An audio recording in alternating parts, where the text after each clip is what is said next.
Twitter has been on a roller coaster throughout 2022, ending on October 27th in one of the biggest tech takeovers in history. Going back earlier this year, here in April, Elon Musk made a massive $44 billion bid for the company.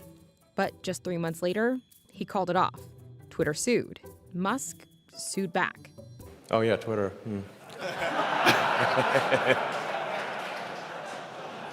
Then he changed his mind again. This has been a drawn-out fight between Twitter and Musk, with a lot of twists and turns. Those twists and turns take place on a timeline that has not only influenced stock prices, but has also sown uncertainty among employees, and as Twitter says, contributed to a 1% decline in revenue.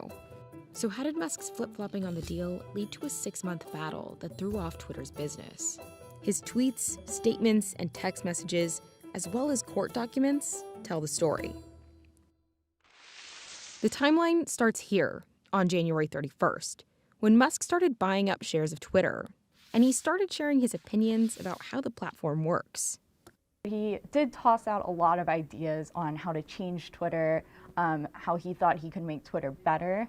Things like emphasizing free speech, things like changing how it approaches content moderation. After months of buying, Musk publicly disclosed a 9.2% stake in the company. His first tweet of the day said simply, the next day, Twitter announced that Musk would be joining the board. Musk is one of the most prominent users of Twitter, but he's also been one of its loudest critics. Twitter invited him to join the board to try to bring him into the fold and work with him on these issues. Musk tweeted that he was looking forward to making significant improvements to Twitter in the coming months. At first, when he was talking with Twitter's leadership, it was pretty friendly. But then friction, tension started to emerge. As Musk was gearing up to join, he was still criticizing the platform, tweeting, "Is Twitter dying?" CEO Parag Agrawal texted Musk, "It's my responsibility to tell you that it's not helping me make Twitter better in the current context." To which Musk responded, "I'm not joining the board. This is a waste of time. We'll make an offer to take Twitter private." Musk would be the new owner, and I think the thinking is that if Twitter's private, he would be able to take more risk in trying to overhaul or jumpstart their business. It didn't take long for Musk to act on that promise, formally announcing his $43 billion bid to take over the company. The number was later revised to $44 billion. In an interview with TED that day, he explained his decision.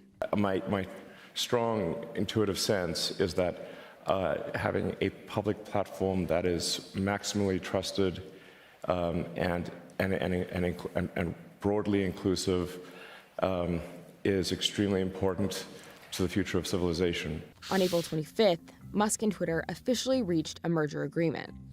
But even as Musk was lining up fresh financing and sharing more ideas for the platform, he had a surprise in store. The billionaire CEO announcing just hours ago that the $44 billion deal to take Twitter private is now on hold. Musk tweeted that the deal was temporarily on hold as he was waiting for more information from Twitter on the number of spam accounts on the site. We know that Musk had talked about bots before the deal, but then he started having more concerns, or saying he had more concerns, and he started questioning kind of the health of Twitter's business. Musk expressed interest in a lower price for the company at the All-In Summit on May 16th. You can't pay the same price for something that is much worse than they claimed. Twitter's CEO addressed Musk's bot claims, tweeting in a thread that the company estimated that less than 5% of reported monetizable daily active users are spam accounts, and they don't believe this specific estimation can be performed externally. Musk replied with several tweets, but one was just... Musk continued to push himself further from the deal, threatening to walk away in a letter to Twitter, saying he believed the company is actively resisting and thwarting his information rights. Musk's reversal was followed by a flurry of coverage and commentary. Yeah, I feel like Elon is pretty close to saying, I'm so sorry, my 2-year-old took my iPad and clicked buy, so I didn't know what... So we're cool, right? He officially tried to call the whole thing off at the beginning of July. I mean, at the start, Musk was really pushing for this deal, and Twitter was kind of resisting. And then it kind of seemed like their positions changed, and Musk was the one trying to back out while Twitter was saying that they wanted to close. 4 days later, Twitter formally sued Musk in an effort to force the merger through.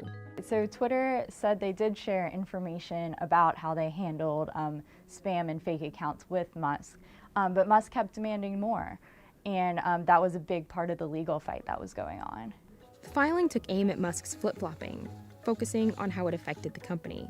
Just looking through the filing here, it says, quote, Musk apparently believes that he, unlike every other party subject to Delaware contract law, is free to change his mind, trash the company, disrupt its operations, destroy stockholder value, and walk away. Musk filed a countersuit, claiming revisions to user numbers in the company's first quarter earnings in April were what sparked his push for bot data. Twitter rejected Musk's claims. As both sides prepared for a fight in court, a former Twitter employee filed a whistleblower complaint against the company, alleging, among other things, that Twitter doesn't properly count spam accounts.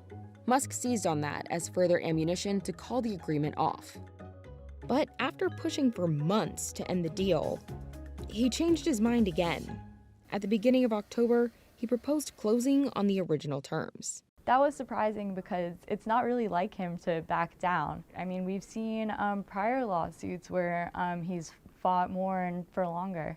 In a Tesla earnings call on October 19th, Musk spoke briefly about the deal. Although obviously myself and the other investors are obviously overpaying for Twitter right now, the long-term potential for Twitter, in my view, is an order of magnitude greater than its current value. Twitter isn't in the shape it was back in April.